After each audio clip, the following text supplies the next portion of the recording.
Alam ko malaki na kasalanan sa ni Michael, but I wish you can give him another chance. Alam mo, Elisa, bakit naman hindi mo pakinggan ng Lolo Ramon mo? Give Michael a chance. Hello, Elisa? Daddy, kailangan kita. Si Michael ho. Si Michael? Umalis siya eh. Hindi kami nagkausap ni Michael. Nandun siya sa babae niya. Dumating si Elisa? Pumunta si Elisa dito para makausap ka. Elisa! Anong ginagawa mo rito? Kapag hindi ka naman babarilin kita! Kaya mo ako sa basahin mo mali yung sulat ko. Ilabas niyo na yan!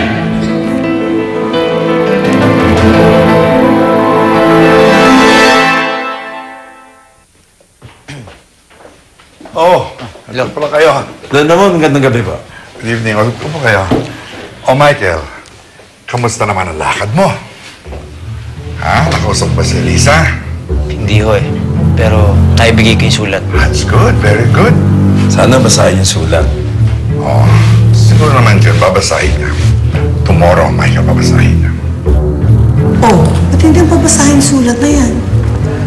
Teka lang, Eliza.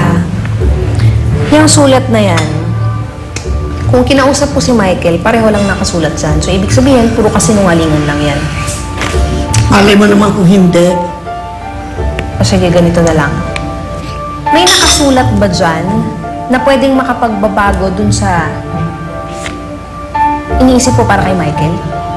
I'm really sorry for what happened. It's okay. Talagang ganyan sa pamilya, may drama. So, Mr. Montemayor, I'll just send you the proposal. But we can do away with all the paperworks. You know, handshake lang at dapat yan. Hayaan mo, pag-iisipan ko. Don't take too long.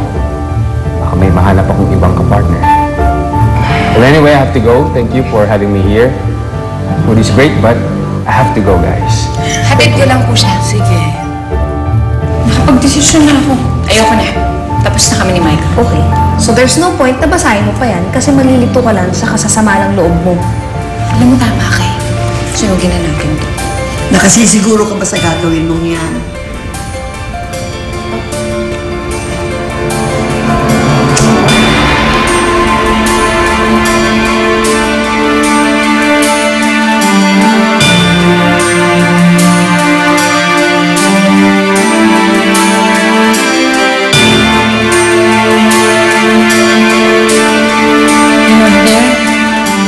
I like him as a businessman.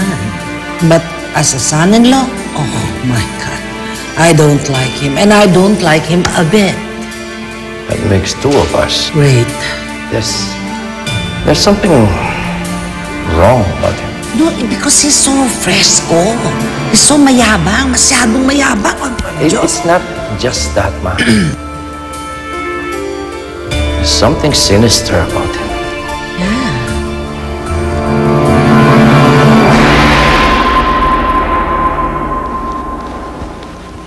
Lo, Michael, tumawag na ho ba si Elisa?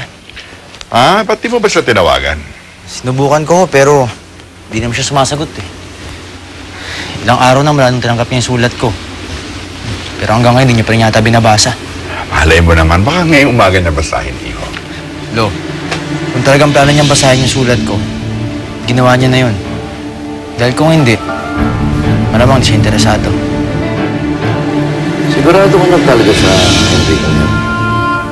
Yeah. Enrico's a great guy, Dad. Guwapo, matalino, mayaman. Andun na ako.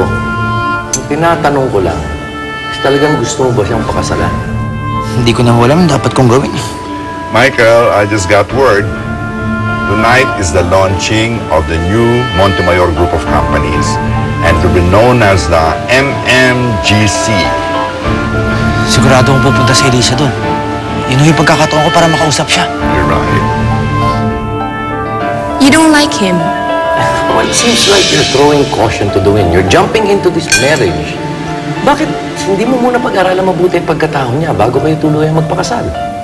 You know, Dad, nasa edad na ako. Kung tutuusin, I don't even need your permission to get married. Magpapakasal kami ni Enrico, whether you like it or not.